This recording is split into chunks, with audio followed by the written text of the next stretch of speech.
जय माता दी भक्तों। आज का जो वीडियो है ये उन सब भक्तों के लिए है जो कर रहे हैं होली का इंतज़ार।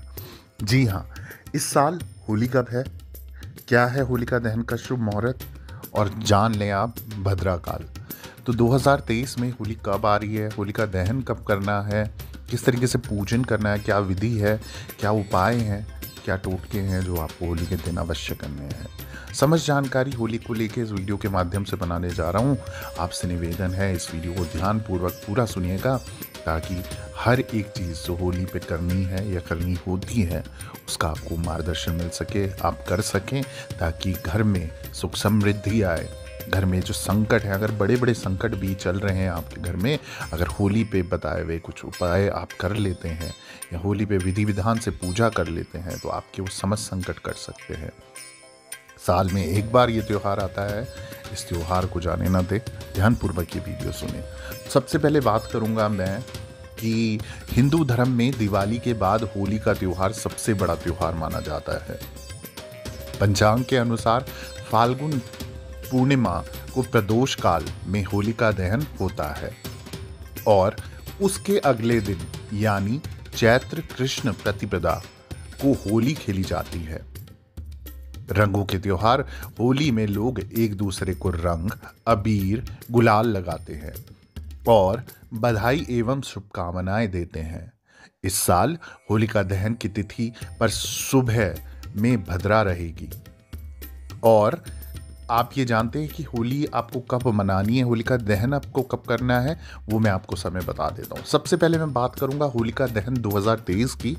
तो इस साल होलिका दहन कब करना है, या होलिका दहन को लेकर पहले मैं आपको जानकारी दे दूँ कि हिंदू पंचांग के अनुसार, हिंदू कैलेंडर के अनुसार फाल्गुन माह की पूर्णिमा तिथि यानी कि 6 मार्च दिन होगा, उस दिन मंगलवार को 4:17 पर प्रारंभ होगा और इस तिथि का समापन जो होगा वो होगा 7 मार्च दिन बुधवार शाम 6:09 पर होगा।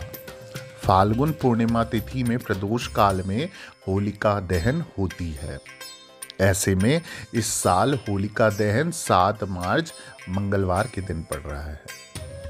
अब होलिका दहन का मुहूर्त मैं आपको बता देता हूँ। जो ये होलिका दहन आने वाला है मार्च में 2023 में, वो 7 मार्च को होलिका दहन का मुहूर्त शाम को 6:24 से लेकर 8:51 तक है। इस दिन होलिका दहन का कुल समय 2 घंटे 27 मिनट का होगा। इस समय में होलिका पूजन होगी, फिर होलिका में आग लगाई जाएगी।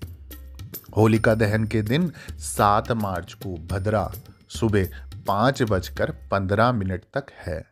ऐसे में प्रदोष काल में होलिका दहन के समय भद्रा का साया नहीं रहेगा।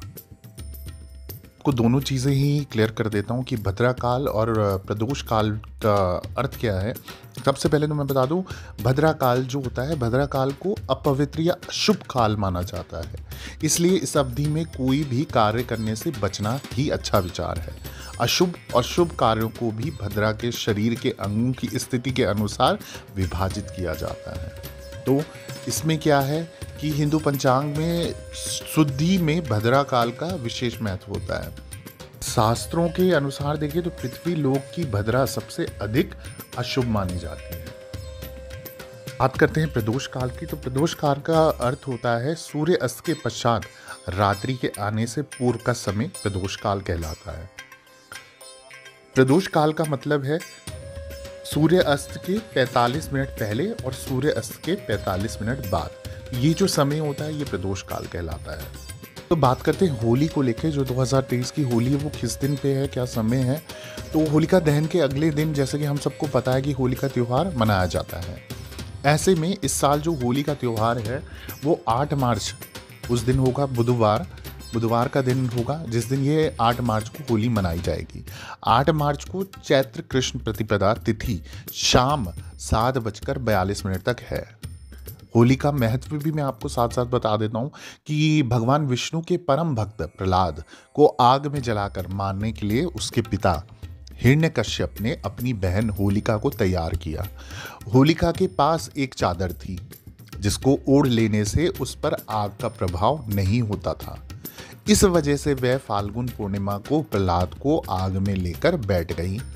भगवान विष्णु की कृपा से भक्त प्रहलाद तो बच गए और होलिका जलकर मर गई। इस वजह से हर साल होलिका दहन किया जाता है और अगले दिन रंगों की होली मनाई जाती है। होली बुराई पर अच्छाई की जीत का प्रतीक के रूप में मनाया जाता है। अब होली को लेके आपको मैं कुछ ज़रूरी उपाय बता देता हूँ। बहुत सरल और बहुत ही कारागर उपाय हैं जो आपको करने हैं होली पे। इसे करने से आपके घर की बहुत सारी चीज़ें अच्छी हो जाएंगी, संकट कट जाएंगे, नकारात्मक ऊर्जा का प्रभाव कम हो जाएगा। अगर घर से आपको नकारात्मक ऊर्जा दूर करनी है, यानी कि नेगेटिविटी अपने घर से, बुरी चीज़ें अपने घर से दूर करनी है, हर समय आपके घर में नेगेटिविटी बनी रहती है, तो होली खुशियों का त्यौहार है। इसलिए होलिका दहन के समय सभी परिवार का एक साथ होना शुभ माना जाता है। होली की अग्नि की 3 या 5 या 7 परिक्रमा जरूर करनी है। होलिका दहन की अग्नि के धुएं को पूरे घर में घुमाएं। ये बहुत ही शुभ माना जाता है। उसकी अग्नि में कपूर, लोवान और ये चीज़ें डालकर पूरे घर में घुमाने से घर की सारी नकारात्मक ऊर्जा दूर हो जाती है। जिस घर में धन की कमी या समस्या होती है वो भी खत्म हो जाती है एवं सारी बीमारियों से निजात मिल जाती है। तो ये उपाय होली के दिन, यानी कि होलिका दहन के समय पे या होलिका दहन के दिन ज़रूर करें। आप आर्थिक स्थिति आपकी कमज़ोर है, पैसों की तंगी है, पैसों की समस्याओं से निजात नहीं मिल रही है, कर्जा बढ़ गया, उधारी बढ़ गई है, कहीं दिया है पैसा फंस गया है, तो अगर आपकी आर्थिक तंगी का सामना कर रहे हैं या फिर व्यापार या नौकरी में लाभ नहीं हो रहा है, तो होलिका दहन के दिन ये उपाय आपकी बहुत मदद कर सकता है। होलिका दहन के बाद घर के पूजा स्थल पर पानी वाला जो जड़ा नारियल होता है वो चढ़ाना है, फिर घी का दीपक जलाना है। ऐसा करने से माँ लक्ष्मी खुश होती है और धन संपत्ति की प्राप्ति होती है। माँ भगवती माँ लक्ष्मी के रूप में आपका कल्याण करती है। घर में शत्रुओं का आना जाना बढ़ गया है, शत्रु बढ़ गए हैं आपके, दुश्मनी बढ़ गई है, हर जगह दुश्मन खड़े हैं, कहीं बढ़ने नहीं दे रहे, तो घर में होलिका दहन के दिन भगवान नरसिम्हा यानी कि विष्णु के जो अवतार है नरसिम्हा की तस्वीर घर में लाएं एवं उनकी पूजा करें। भगवान नरसिम्हा को शत्रु एवं बुराई पर विजय के रूप में माना जाता है। इनकी कृपा जब किसी पर पड़ जाए तो वह व्यक्ति कभी पराजित नहीं होता। साथ ही इससे धन संबंधित परेशानियां भी दूर हो जाती हैं। होली के दिन आपको क्या करना चाहिए वो मैं आपको जानकारी दे दूं। होली के दिन सबसे पहले मंदिर में देवी देवताओं को रंग का टीका लगाएं, फिर बड़ों के पैर छूकर उनसे आशीर्वाद लें। इसके पश्चात घर के मुख्य द्वार पर गुलाल छिड़कने, वास्तु देवता को प्रणाम करें। अब अंत में अपने बराबर वाले से या छोटे बड़े से जिनसे रंग खेलना हो उनकी मर्जी से रंग लगाएं। रंग उतना ही लगाएं कि सामने वाले को कोई दिक्कत परेशानी ना हो, कोई एलर्जी ना हो, कोई किसी के लिए दुविधा ना बने। होली के दिन आपको, होलिका दहन के दिन ये उपाय आपको ज़रूर करना है ताकि आपके घर में सुख समृद्धि बनी रहे और शुभता आती रहे। तो आपको क्या करना है, जिस दिन होलिका दहन है, होलिका दहन हो रहा होगा, वहाँ पर चना, मटर, गेहूँ की बालियाँ और अलसी डालते हुए अग्नि के 3 से 7 या तो 3 परिक्रमा ले लीजिए या 7 परिक्रमा कर लीजिए। इससे घर में आपकी शुभता बनी रहेगी, शुभ चीज़ें होंगी, कोई भी नकारात्मक ऊर्जा का प्रभाव नहीं होगा। अगर कोई रोगी है जो बहुत बड़े रोग से पीड़ित है या आए दिन बीमार रहता है, कोई दवाई काम नहीं करती, होली का समय बहुत शुभ है उसके लिए, बहुत फलदायी है उसके लिए। एक छोटा सा कार्य करना है जिससे आप रोगी व्यक्ति की बीमारी को ठीक कर सकते हैं। एक पानीदार जड़ा नारियल लेकर उस रोगी के जो पीड़ित व्यक्ति है उसके ऊपर से 7 या 21 बार घड़ी की सुई की दिशा के हिसाब से उसके सर से वारें और उसे होलिका दहन, जहाँ पर आग वो प्रज्वलित हुई है, उस दहन में आप उस नारियल को पूरा डाल दीजिए। इससे क्या होगा, संकट चला जाएगा। नारियल डालने के बाद होलिका के 7 परिक्रमा आपको करनी है और इष्ट देव से प्रार्थना करनी है। यकीन मानिए ऐसा करने से रोगी का संकट कट जाएगा। होलिका दहन पर हमें क्या नहीं करना चाहिए? सबसे पहली बात, इस अवसर पर गंदे तथा अश्लील हंसी मजाक बिल्कुल नहीं करना चाहिए, ये आप सतर्क रहिए। दूसरा, आपको इस दिन जब दहन कर रहे हैं गीले वृक्षों को काट कर आग की भेंट नहीं चढ़ाना है, ये पाप होगा।